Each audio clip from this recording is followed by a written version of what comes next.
High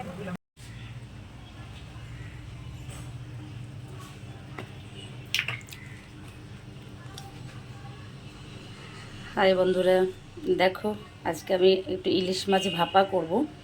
তো ভাবলাম কেননা তোমাদের সঙ্গে একটু শেয়ার করি, সেই জন্যে আমার ভিডিওটা করা। তো তোমরা দেখতে থাকো যে আমি কীভাবে করছি।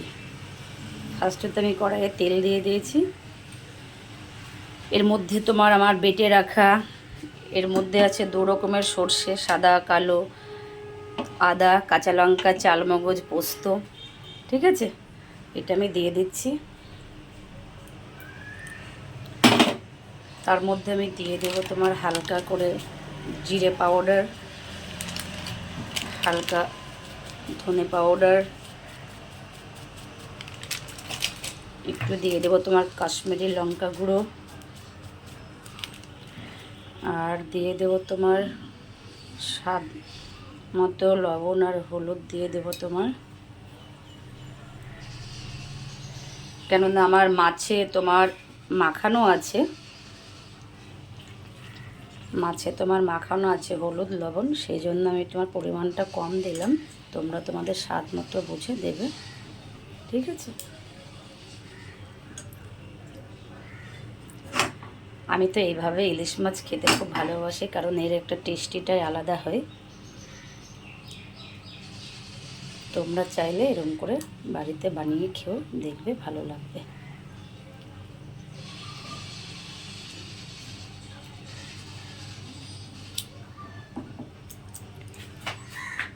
আর আমি তার মধ্যে দিয়ে দেব কটা কাঁচা লঙ্কা। ঠিক আছে, দেখো খুব ইজিভাবে, খুব তাড়াতাড়ি, খুব একটা টেস্টি একটা খাবার। এবার আমি একটু স্বাদ মতো জল দিয়ে দেব।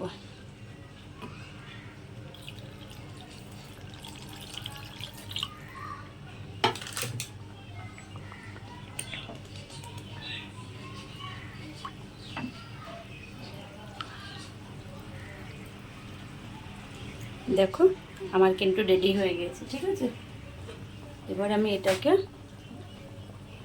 15-20 মিনিটের জন্য আমি ঢাকা চাপা দিয়ে দেবো।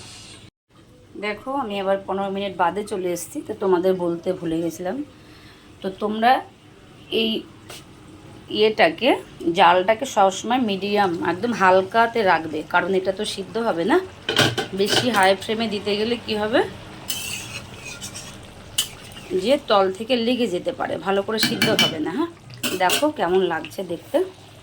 এবার এর মধ্যে আমি একটু কুচিয়ে রেখেছি ধনেপাতা দিয়ে দেব। খুব ইজি রান্না করা আর খুব সুন্দর একটা টেস্টি খাবার। আর আমি একটু সর্ষের তেল দিয়ে দেব কাঁচা।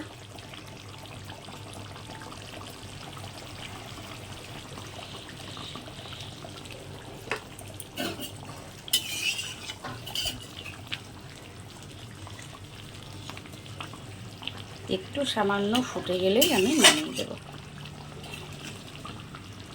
দেখো তো কেমন হয়েছে, দেখে মনে হচ্ছে যে সিদ্ধ তো হয়ে গেছে, সিদ্ধ হয়ে গেছে একদম। আর একটু স্বাদ মতো লবণ তোমরা একটু দেখে নেবে। দেখো আমার কিন্তু রেডি। কিন্তু